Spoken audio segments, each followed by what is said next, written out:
Anne of Green Gables by L. M. Montgomery. Chapter 10. Anne's Apology. Marilla said nothing to Matthew about the affair that evening, but when Anne proved still refractory the next morning, an explanation had to be made to account for her absence from the breakfast table. Marilla told Matthew the whole story, taking pains to impress him with a due sense of the enormity of Anne's behavior. "It's a good thing Rachel Lynde got a calling down. She's a meddlesome old gossip," was Matthew's consolatory rejoinder. "Matthew Cuthbert, I'm astonished at you. You know that Anne's behavior was dreadful, and yet you take her part. I suppose you'll be saying next thing that she's oughtn't to be punished at all." "Well, now, not exactly," said Matthew uneasily. "I reckon she ought to be punished, a little, but don't be too hard on her, Marilla. Recollect she hasn't ever had anyone to teach her right. You're going to have to give her something to eat, aren't you?" "When did you ever hear me of starving people into good behavior?" demanded Marilla indignantly. "She'll have her meals regular, and I'll carry them up to her myself, but she'll stay up there until she's willing to apologize to Mrs. Lynde, and that's final, Matthew." Breakfast, dinner, and supper were very silent meals, for Anne still remained obdurate. After each meal, Marilla carried a well-filled tray to the east gable and brought it down later on, not noticeably depleted. Matthew eyed its last descent with a troubled eye. Had Anne eaten anything at all? When Marilla went out that evening to bring the cows from the back pasture, Matthew, who had been hanging about the barns and watching, slipped into the house with the air of a burglar and crept upstairs. As a general thing, Matthew gravitated between the kitchen and the little bedroom off the hall where he slept. Once in a while he ventured uncomfortably into the parlor or sitting room when the minister came to tea. But he had never been upstairs in his own house since the spring he helped Marilla paper the spare bedroom, and that was 4 years ago. He tiptoed along the hall and stood for several minutes outside the door of the east gable before he summoned the courage to tap on it with his fingers and then open the door to peep in. Anne was sitting on the yellow chair by the window, gazing mournfully out into the garden. Very small and unhappy she looked, and Matthew's heart smote him. He softly closed the door and tiptoed over to her. "Anne," he whispered, as if afraid of being overheard. "How are you making it, Anne?" Anne smiled wanly. "Pretty well. I imagine a good deal, and that helps to pass the time. Of course, it's rather lonesome, but then I may as well get used to that." Anne smiled again, bravely facing the long years of solitary imprisonment before her.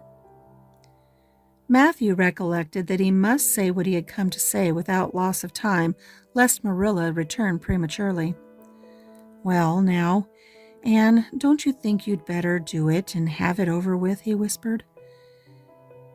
"It'll have to be done sooner or later, you know, for Marilla's a dreadful determined woman." "Dreadful determined, Anne. Do it right off, I say, and have it over."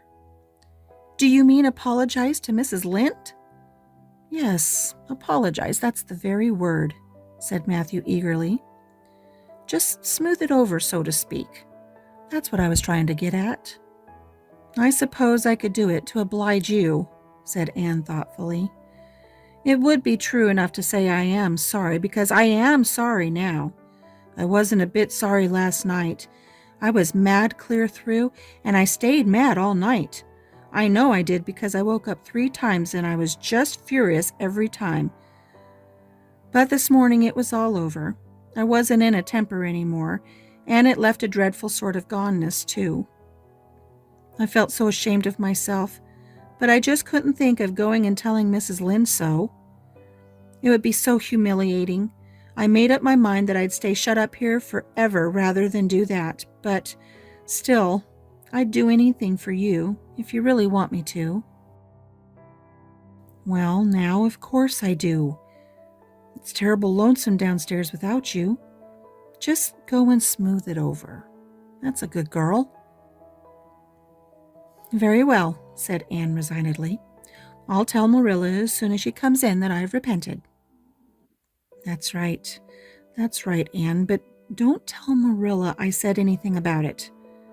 She might think I was putting my oar in, and I promise not to do that. Wild horses won't drag the secret from me, promised Anne solemnly. How would wild horses drag a secret from a person anyhow? But Matthew was gone, scared at his own success. He fled hastily to the remotest corner of the horse pasture lest Marilla should suspect what he had been up to.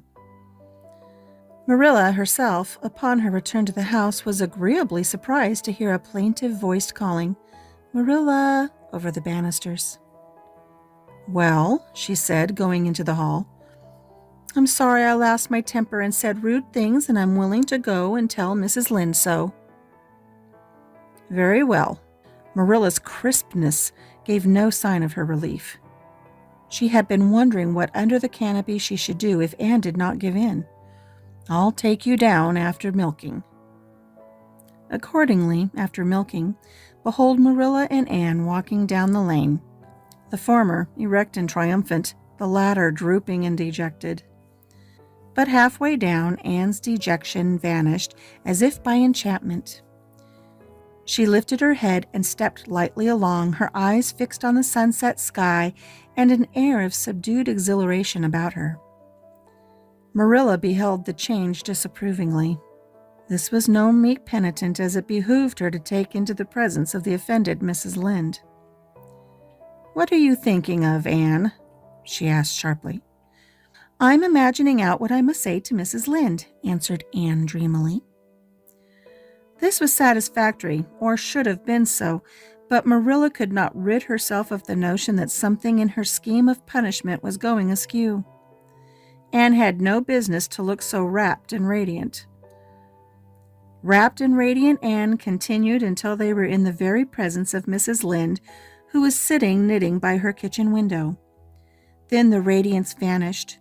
Mournful penitence appeared on every feature. Before a word was spoken, Anne suddenly went down on her knees before the astonished Mrs. Rachel and held out her hands beseechingly. "Oh, Mrs. Lynde, I am so extremely sorry," she said with a quiver in her voice. "I could never express all my sorrow. No, not if I used up a whole dictionary. You must just imagine it. I behaved terribly to you, and I've disgraced the dear friends Matthew and Marilla who have let me stay at Green Gables, although I'm not a boy. I am a dreadfully wicked and ungrateful girl, and I deserve to be punished and cast out by respectable people forever. It was very wicked of me to fly into a temper because you told me the truth. It was the truth. Every word you said was true. My hair is red, and I'm freckled and skinny and ugly. What I said to you was true too, but I shouldn't have said it. Oh, Mrs. Lynde, please, please forgive me. If you refuse me, it will be a lifelong sorrow to me. You wouldn't like to inflict a lifelong sorrow on a poor little orphan girl, would you, even if she had a dreadful temper? Oh, I am sure you wouldn't. Please say you forgive me, Mrs. Lynde." Anne clasped her hands together, bowed her head, and waited for the word of judgment. There was no mistaking her sincerity. It breathed in every tone of her voice. Both Marilla and Mrs. Lynde recognized its unmistakable ring. But the former understood in dismay that Anne was actually enjoying her valley of humiliation, was reveling in the thoroughness of her abasement. Where was the wholesome punishment upon which she, Marilla, had plumed herself? Anne had turned it into a species of positive pleasure. Good Mrs. Lynde, not being overburdened with perception, did not see this. She only perceived that Anne had made a very thorough apology, and all resentment vanished from her kindly, if somewhat officious heart. There, get up," she said heartily. "Of course I forgive you. I guess I was a little too hard on you anyway, but I'm such an outspoken person. You mustn't mind me, that's what. It can't be denied your hair is terrible red, but I knew a girl once, went to school with her in fact, whose hair was every mite as red as yours when she was young, But when she grew up, it darkened to a real handsome auburn. I wouldn't be a mite surprised if yours did too, not a mite."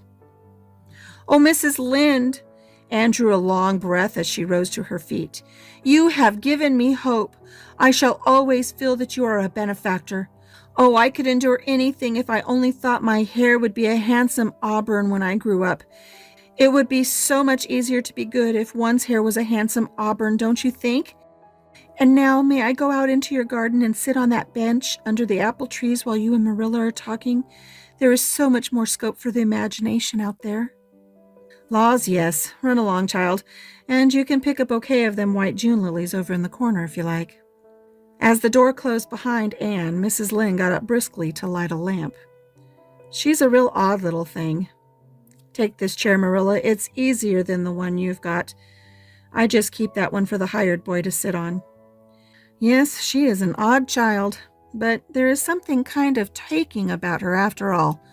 I don't feel so surprised at you and Matthew keeping her as I did, nor sorry for you either. She may turn out all right. Of course, she has a queer way of expressing herself. A little too, well, too kind of forcible, you know. But she'll likely get over that now that she's come to live among civilized folks. And then her temper's pretty quick, I guess, but there's one comfort. A child that has a quick temper, just blaze up and cool down, ain't never likely to be sly or deceitful. Preserve me from a sly child, that's what. On the whole, Marilla, I kind of like her." When Marilla went home, Anne came out of the fragrant twilight of the orchard with a sheaf of white narcissi in her hands. "I apologized pretty well, didn't I?" she said proudly as they went down the lane. "I thought since I had to do it, I might as well do it thoroughly." "You did it thoroughly, all right enough," was Marilla's comment. Marilla was dismayed at finding herself inclined to laugh over the recollection. She had also an uneasy feeling that she ought to scold Anne for apologizing so well, but then that was ridiculous. She compromised with her conscience by saying severely, "I hope you won't have occasion to make many more such apologies. I hope you'll try to control your temper now, Anne." "That wouldn't be so hard if people wouldn't twit me about my looks," said Anne with a sigh. "I don't get cross about other things, but I am so tired of being twitted about my hair, and it just makes me boil right over. Do you suppose my hair will really be a handsome auburn when I grow up?" "You shouldn't think so much about your looks, Anne. I'm afraid you are a very vain little girl." "How can I be vain when I know I'm homely?" protested Anne. "I love pretty things, and I hate to look in the glass and see something that isn't pretty. It makes me feel so sorrowful, just as I feel when I look at an ugly thing. I pity it because it isn't beautiful." "Handsome is as handsome does," quoted Marilla. "I've had that said to me before, but I have my doubts about it," remarked skeptical Anne, sniffing at her narcissi. "Oh, aren't these flowers sweet? It was lovely of Mrs. Lynde to give them to me. I have no hard feelings against Mrs. Lynde now. It gives you a lovely, comfortable feeling to apologize and be forgiven, doesn't it? Aren't the stars bright tonight? If you could live in a star, which one would you pick? I'd like that lovely, clear, big one away over there above that dark hill." "Anne, do hold your tongue," said Marilla, thoroughly worn out and trying to follow the gyrations of Anne's thoughts. Anne said no more until they turned into their own lane. A little gypsy wind came down it to meet them, laden with spicy perfume of young, dew-wet ferns. Far up in the shadows, a cheerful light gleamed out through the trees from the kitchen at Green Gables. Anne suddenly came close to Marilla and slipped her hand into the older woman's hard palm. "It's lovely to be going home and know it's home," she said. "I love Green Gables already, and I have never loved any place before. No place ever seemed like home. Oh, Marilla, I am so happy. I could pray right now and not find it a bit hard." Something warm and pleasant welled up in Marilla's heart at touch of that thin little hand in her own. A throb of the maternity she had missed, perhaps. Its very unaccustomedness and sweetness disturbed her. She hastened to restore her sensations to their normal calm by inculcating a moral. If you'll be a good girl, you'll always be happy, Anne, and you should never find it hard to say your prayers. Saying one's prayers isn't exactly the same thing as praying, said Anne meditatively. But I'm going to imagine that I'm the wind that is blowing up there in those treetops. When I get tired of the trees, I'll imagine I'm gently waving down here in the ferns, and then I'll fly over to Mrs. Lynde's garden and set the flowers dancing, and then I'll go with one great swoop over the clover field, and then I'll blow over the lake of shining waters and ripple it all up into little sparkling waves. Oh, there's so much scope for imagination in a wind. So I'll not talk any more just now, Marilla. Thank be goodness for that, breathed Marilla in devout relief. That concludes Chapter 10. Join us again for Chapter 11, Anne's Impressions of Sunday School.